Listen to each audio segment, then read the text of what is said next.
Hey everyone, welcome to a breaking news update. The date is July the 16th, 2014. I'm joined on the line by Mercy Pilkington of Goody Reader fame. And Mercy, Kindle Unlimited is the new service that Amazon published a little bit early. It doesn't look like they were ready to tell the world all about it, but we know a lot about Kindle Unlimited. Tell me what you know. Basically, it sounds like Amazon has a catalog. They're claiming about 600,000 titles. And as you can tell, that's obviously really small compared to their overall sales offering. So it'll be interesting to find out exactly what titles, what publishers are represented. Are they opening this to indie authors? And is this a requirement for publishing on Amazon if you're an indie author? Are you required to put your book in the subscription service? So it'll be interesting to get more details as they come out. Well, Mercy, it sounds like you have a lot of questions about this, and I have a lot of answers. None of the big five publishers are contributing content to Kindle Unlimited as of this date. So HarperCollins, Simon & Schuster, Penguin Random House, Macmillan, and Hachette are not contributing titles to this, but small boutique publishers are. We're seeing titles by Algonquin, Bloomsbury, Halton, Milton Harcourt, and Workman. And we're also seeing titles from Harry Potter, the Hunger Games trilogy, the Lord of the Rings trilogy, and any title that is been published with any of Amazon's official imprints. So we're familiar with a lot of the imprints that they run. And so this is perhaps a way that Amazon self-published authors, people that publish with Kindle Direct Publishing, but also anybody that publishes under the imprints like Day One, New Harvest, Thomas and Mercer, Amazon Crossing, things like that. What are your thoughts about indie authors having their titles available in Kindle Unlimited? I can see right off the bat that you're going to have some griping if this is not optional. So basically, indie authors got into the status of self-publishing because they wanted choice and control. And I think if this is not an optional offering, I think you're going to see some complaining and possibly some authors pulling their titles down. They would be stupid to do so, and I'll say that flat out. Anything you can do to put your book in front of readers that will even give you a hint of monetizing is a good thing. But a lot of indie authors don't get that. They keep griping over price points and free giveaways and things like that. It's promotion. You've got to get your book in front of people. We actually today, you and I were just talking before the show about Scribd reaching out to different news outlets with a quote from their CEO and explaining that this is a great thing. Competition in the industry means that is a viable model. And that's wonderful considering that we're not getting a lot of support from the big five. So even though subscription services as they stand, like you said, are not getting this kind of support with best-selling content from household name authors, they're still getting enough of a market share that Amazon has decided to get in on the game. And that's what indie authors have to understand. This model is viable. And indie authors' books are already available for subscription lending through Scribd and Oyster if they're in the Smashwords catalog. So because you actually self-publish with Amazon, that you could get exclusivity through Amazon with a program that includes your book being loaned out for free in the Kindle Lending Library, and every time someone reads that book or checks it out for free, you actually get paid for it. Do Right. you see the possibility of Kindle Unlimited as just being another check mark that's check marked by default, and it's up to the publisher that's releasing a lot of titles in an account, or it's an author who's uploading their work, and Kindle Unlimited, Kindle Lending Library are checked on by default, but the onus is on the author themselves if they don't want to opt in for those programs? That's possible. I will say that Amazon, it is front and center. When you enroll your book in KDP Select, the exclusive program, it is right there at the top. Enroll this book in KDP Select. But currently, as it stands, the author has to go to the step of, like you said, checking that box and enrolling it. I think the concern comes in because staying in Select is automatic. That is not a decision the author has to make in an ongoing way. You actually have to go into your account, tell the system, take my book out of Select, and then wait until the proper date for it to actually come out. And so you're right. It's like we're offering it to you the first time, and then you're with us until you actually go in and make a purposeful effort to get out. I think what's really going to be important about this is a way that authors can get their books in another level of subscription if they are exclusive. So right now, if your books are not in Select and your book is listed everywhere, including Smashwords, excuse me, then you're in the Overdrive catalog if it meets the guidelines, and you're in the Scribd and Oyster ebook subscription catalogs automatically if you're listing your book as a premium title through Smashwords. But if you put your book in KDP Select, you can't be in Smashwords.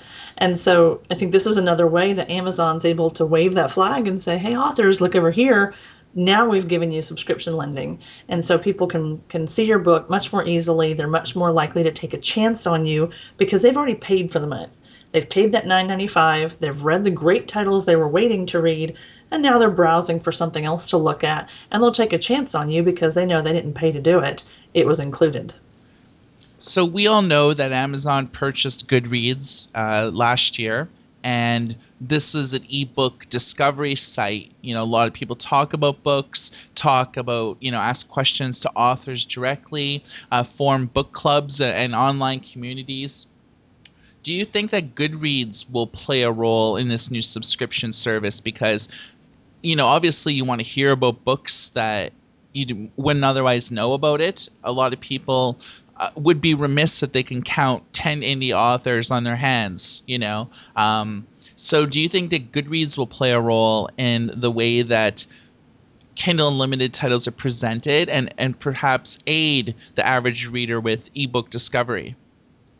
It's very possible, but I think what we're going to see first is that working in reverse, basically piggybacking off the point I was just making about about readers being willing to take a chance on an author because they're not having to pay for it. They want their money's worth. They want that $9.95 a month worth of reading material. But at the same time, it's not a new intentional purchase where they've had to risk their funds on some book they've never heard of and some author they've never heard of. So once that starts to happen, I think we're going to see a rise in activity on Goodreads. And I really hope that indie authors see a surge in traffic on their books and on their reviews as people start to borrow titles that are in their unlimited package. They're all-you-can-eat Netflix-style consumption. And then as they stumble on some book and decide, why not? I've got time. I've already paid. I'll read this one next. And then carry that over to Goodreads, whether they felt very strongly about the book in either direction. They may have loved it. They may have hated it. They may have given it 4 stars for some reason that no one knows about. And then they go over to Goodreads with it and give that book a lot more traffic and a lot more attention. So do you think that Kindle Unlimited would be a viable alternative to Scribd, to Oyster, to all of these new subscription ebook sites that have arisen in the last few years? One of their prime benefits is that big 6 or big 5 titles are committed to the platform. In some cases, you'll mostly see backlist titles, but in some cases you'll see actual frontlist titles under those platforms. If Amazon doesn't get any titles from the big 5 publishers, do you think that Scribd and Oyster have anything to worry about? Actually, I'm looking in my crystal ball, and this is completely my own opinion. I really see this furthering Oyster and Scribd as the big 5 stick it to Amazon. As you mentioned, they already have the platform incorporated. They're not putting their top selling books in there. They're putting their backlist and their mid list. But I see them taking baby steps into putting some of these new titles and really throwing their support to these 2 outside companies. And so then what's going to happen, and basically in their effort to say, hey, look, Amazon's not the top dog in this case. Here we've got our titles with these 2 companies. I would actually have to wonder if Amazon is going to purchase one of those 2 companies before this is over, basically to get their hands on the books.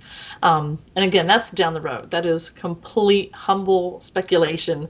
But I really see this being a good move for Oyster and Scribd as more companies throw their support to them over Amazon. Yeah, I mean those ebook subscription services, they are compelling acquisition targets. They're certainly getting a lot of users. They have apps now on most platforms. I know recently, I think it was it Scribd or Oyster that just released a new Windows phone app? That was Scribd. Okay, so Right. I guess these guys are making yeah, it was Scribd. So a lot of these companies, they have apps now on every major operating system, and they make them tremendously accessible. And a lot of them are, either bootstrapped or have private investment into the companies. And, they're seeming to be very appealing because when it comes down to it, not only is their catalog and their relationships valuable, but users are valuable as well. A lot of companies involved in game development for iOS or Android, they actually put a monetary value on each user. And so when they run advertising campaigns, they know that for every user that they get, they're worth generally around $5.50. So, you got to figure that Scribd's user base is fairly valuable because these are all people that are avid readers and they've registered on a platform, whether they use it or not, because they love subscription reading. So I could see this data as being hella valuable to a company like Amazon. One of my final questions, Mercy, is the Big Five. Obviously, that this is a new platform, and the Big Five aren't contributing content as of yet. But do you see them eventually coming around? Certainly, if Amazon could offer compelling data figures. We have this many registered users enrolled in the program. This many people are asking for your titles. Why don't you give us your backlist or your mid list? Do you think that eventually those big publishers will come around, or do you think that there's enough anti-Amazon sentiment in the air due to ongoing disputes with Hachette that authors and publishers are trying to keep Amazon at a distance? Actually, I see it going even further than that. I see Amazon trying. I see them, showing here's our user base, here's our signed on membership and the amount they're paying. Even before we get into animosity that's taking place between Amazon and the publishers, this is why the big five publishers are not putting their top selling content or their front list in, say, Oyster or Scribd right now, because there's really not a clear picture of how they're supposed to monetize, how they're supposed to pay their bills. And at the end of the day, I'm a big supporter of Amazon. I really hope things settle down soon for them. But at the end of the day, publishers have bills to pay too. And they rely on book sales, even of those mid-list, even backlist stuff. They're still selling Hemingway and Mark Twain to pay the bills and to let them invest in a new title. And so, like I said, they've got to have a better picture of how they're supposed to make money and compensate their authors when people can read all they want to for $9. And that's what stopped them from really jumping in headfirst with Oyster and Scribd. What I see, unfortunately, is I'm looking at the day that Amazon says the terms of your contract to sell your books on Amazon include putting them in the Kindle Unlimited library. I see them doing a little arm twisting. And like I said, I like Amazon. I hope things work out for them in this current dispute. But they do have the ability to do that, and they'd be stupid not to leverage it. And so I see them making this a condition of contract terms with publishers. Well, Kindle Unlimited is a service that's not ready for prime time yet, but we do know a lot about it. One thing that is very interesting, and this has seemed to be a contentious point of debate, is Simon and Schuster with Amazon. And a lot of people are not sure about what they're doing together. We do have reports that Leslie Moonves, the CEO of a CBS Corp, has had high-level meetings with the Amazon CEO, Jeff Bezos. They've met, and that is a definitive fact. And what they did talk about had to do with ebooks. But beyond that, no one really knows a lot about what was said. one school of thought was that it had possibly something to do with ebook pricing, and perhaps Simon and Schuster, which is owned by CBS, might be having early stage negotiations with a new ebook contract similar to what Hachette and Amazon are doing right now, and maybe they're trying to avoid any of the drama. Basically, you can't really go a day without new Hachette and Amazon revelations coming out. It's a very ugly contract negotiation. Maybe Simon and Schuster is hoping to have something that is works for both sides. Mhm. Another possible reason is maybe that they were talking about Kindle Unlimited and Simon and Schuster's role in this platform. That, given that this is some pretty huge news, ebook subscription sites, Simon and Schuster helping Amazon out with some titles would suddenly add a lot of credibility to their platform. And the final school of thought is perhaps is Amazon interested in acquiring Simon and Schuster? Given those three, possible reasons why those two sides met, and they're very public about meeting and very public about ebooks, do you think this? What are your thoughts on all this? I think options 1 and 2 are the most viable. That, first of all, that they're trying to make sure everything is in place for when the pending negotiation with Simon and Schuster comes along. I'm sure Hachette and Amazon, the whole battle is really about we cannot budge, we cannot give an inch. One fourth possibility is that Amazon is really smart about this and saying, we don't want this to be a snowball effect. I'm meeting with you, Simon and Schuster. I'll meet with each person individually. I want a good faith statement that if we do cave on Hachette's terms, that the rest of you are not going to gang up on us and try this. Ultimately, Amazon understands, and they claim that all their dispute, they're working to keep the price of ebooks accessible for their readers. We saw briefly during the whole lead up into the lawsuits that the price of ebooks skyrocketed. And basically, we're seeing numbers on how much American consumers overpaid for ebooks due to that collusion. And we all want to avoid that again, of course. But that has been one of the major sources of contention is if we lose this negotiation with Hachette, the reason we cannot budge, the reason we're digging our heels in and putting up with the internet calling us, money grubbing empires, is because we cannot afford to let the rest of the publishers follow suit. So possibly he was getting an assurance from Simon and Schuster that they're not going to go changing the model on how they want to sell books to Amazon to be passed on to consumers. But of the three scenarios you've mentioned, I think definitely ebook pricing and getting a jump on their contract negotiations for when the time comes was certainly plausible and a valid thing to worry about. But also, like you said, getting some support on board for Kindle Unlimited. It's going to cost money. It's going to require man hours and a whole new billing system. And so it would be nice to know before I venture into this model, do I have some titles to put in it that people actually want to read? We saw ebook subscriptions launch as early as 2010. There was nothing in them to read and no one cared, and they kind of fizzled.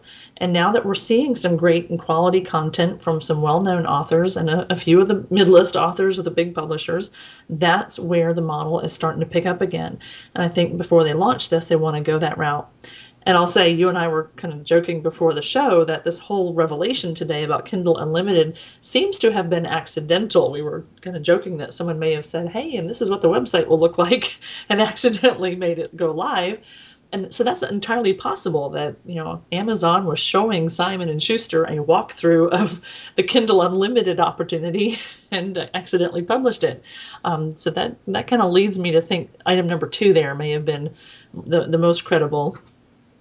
Well, we do know the price. We do know a lot of publishers. We do know that the types of titles that will be available. We know the exact number of titles that will be available. But there's a lot of unanswered questions, such as how would authors be compensated if you belong to an Amazon imprint like New Harvest and you have your books enrolled in Kindle Unlimited? How much do you actually get paid if someone borrows your book? And is that value different from then when if someone actually purchases your book through the normal Kindle store? The same goes with indie authors. There's different rates depending if you're enrolled in KDP Select versus that if you just publish with Kindle Direct Publishing. And what are the different figures? We know that they pay a certain amount of dollars if someone borrows your book for free as part of the Kindle Lending Library. But what happens if with the Kindle Unlimited? Is it the same value? Is it a different value? There's a lot of uncertainty. So do you think that this uncertainty, Mercy, will influence indie authors being excited about this? Because I see this as being very legitimizing for indie authors, that finally, they don't have to sell their books at 99 cents or give it away for free to get eyes on their book. They could sell their book at a respectable sum of money, knowing that if their title is involved with Kindle Unlimited, all they really have to do is promote the fact that readers can read all their books for free. I do, and I think my only concern on the part of the indie authors is that the process is already losing its intuitive nature.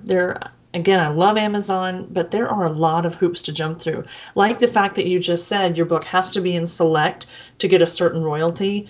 And if it's not in Select, you don't get that royalty. That's true in some of the countries, but not all of the countries, and that's the thing. So it's not a streamlined, intuitive process.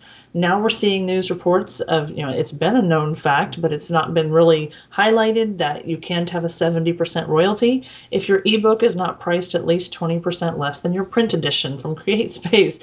I mean, so that's the thing. There's so many hoops to jump through that a lot of authors just don't get it. And I think I'm very concerned that this is going to cause a lot more confusion because now we've added a third layer of borrowing. You already have the option when you enroll your book in KDP, just upload it, excuse me, to KDP. You have the option already to let the purchaser lend it one time. Then you've got do I put it in Select to get it into the Kindle Owner's Lending Library? Now I'm going to add the layer of, do I enroll it in Kindle Unlimited? And what are the steps I'm going to have to take there, or exclusive agreements to get it in there?